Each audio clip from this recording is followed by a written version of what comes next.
Hello and welcome back to Late Night Talks with Giulia. Today we are going to be meeting Cleopatra. Cleopatra, the eighth Cleopatra, was the daughter of King Ptolemy XII Attila, born in 69 BC, as the Princess of Egypt. She became Queen of Egypt at the age 18 after the death of her father and her two older sisters. As queen, she had to marry her 10-year-old brother because it was a royal tradition. When she was queen, her subjects worshipped her as the goddess Isis, which was one of the most powerful goddesses. Cleopatra was constantly fighting against Rome and was very smart on the battlefield because of her years of study. She also had affairs with two very important men, which were Julius Caesar and Mark Antony. And many people say that she was so charismatic that she caught their attention right away. Cleopatra was a queen that was willing to do anything for Egypt. She fought till her very last breath when she was captured by King Octavius in his attempts to control Egypt. Although Cleopatra didn't win the battle, she had an honorable death where she committed suicide dressed as the goddess Isis at only the age of 38. Cleopatra had many biographies written about her because she was a strong female leader that changed the course of Egyptian history. We will now go to my time machine and bring her back to the future. Okay, now it is time to choose a date for my time machine. I will choose 51 BC. starting now. Initiate. You called? Okay, now you can take a seat on the couch and we shall begin the interview. Okay, cool. Okay, Cleopatra, I have a couple questions to ask you before you go back in time and rule your kingdom. Okay, hurry up. I don't have all day. Okay. Nowadays, many people believe that your relationships with Julius Caesar and Mark Antony were solely based on your wish to become allies with them and to gain their power. How would you respond to these people? Well, Gelga, my personal relationships with Mark Antony and Julius Caesar were not entirely directed towards acquiring their power. When I first met Julius Caesar, I was impressed by his intelligence and self-confidence. I knew that we would match each other well in battle and in a relationship. I would respond to the people by saying that Julius Caesar was a person of my intelligence level that would indeed help Egypt. I did also believe that our child named Caesarion would help me restore Egypt to its precious glories. My number one goal as queen is to always help my people. But if his people didn't murder Caesar, I would have married him out of affection. Mark Antony and I had a very similar situation. At that point in time, a civil war was about to break out between Brutus and Catus. Oi, moi. I know. Against Antony and Octavius. I did not trust Octavius, but I liked Antony and believed that he could eventually become an ally of Egypt. So I aided Antony and Octavius, even though Octavius eventually went against us. Antony was always loyal, and I did truly wish to marry him.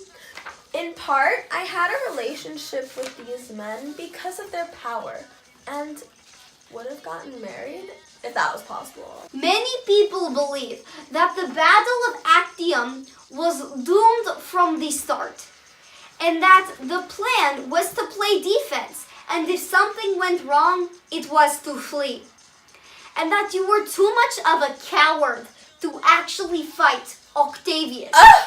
Now that you know the outcome of this battle, would you have fought it differently? Okay, it is true that the strategic plan in the Battle of Actium was to act offensively. Okay, this was only because I did not have as strong of an army as Octavius had. Antony's and my soldiers were not trained to the same caliber army. Okay? Octavius had also destroyed our Navy supply base, so we had less supplies. That's not fair. If I could have fought the battle any differently, I would not have brought so many treasure hidden in the flagships of my ships. At that time, I thought that we would need to have treasure nearby so Octavius couldn't raid Egypt. Now I realize that I should have just kept my treasure well guarded in Egypt so that abandoning my fleet of ships would not be as costly. I also realize now that Antony and I shouldn't have placed our base near a gulf because Octavius easily blocked us in and we barely escaped. In response to the first half of your question, it's a really long question. I was scared of Octavius and we did not plan an escape because we knew it would be really difficult to win this battle.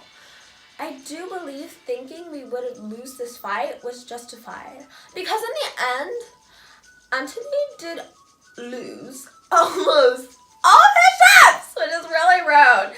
And without an escape plan, we would have died right away. That would not be good. Okay, I see your point there. It's okay. Do you think how you grew up affected how you ruled as queen later on in life because it was such a competitive environment? It is true that when I grew up, I lived in an extremely competitive environment. That's not good. My 2 older sisters, my younger half-sister, and my 2 younger half-brothers all wanted the power of the throne. Ha! I was like, it's mine. Back off. This is because all of our guardians wanted their share of power. And if the child that they were watching became king or queen, the guardian would advise the child. As a young child, I was one of the only kids who weren't constantly thinking about becoming the queen of Egypt. I started studying and learning from a young age. Good for you. I know. And I really understood the beauty of art. This gave me an advantage because my father was very appreciative of the arts. So many people thought I was his favorite child. When my father left Egypt to go ask for help in Rome, my oldest sister tried to take over. I was quite mad at this because I was so loyal to my father. I believe that learning this kind of loyalty at such a young age helped me become extremely loyal to Egypt when I was queen. I understand that. I'm loyal to goats. My goat kingdom, they are my people. I'm loyal to goats like you loyal to Egyptians. Continue. You're weird. I also believe that since I wasn't constantly fighting for the throne, I received a great education. This education helped me throughout my entire life.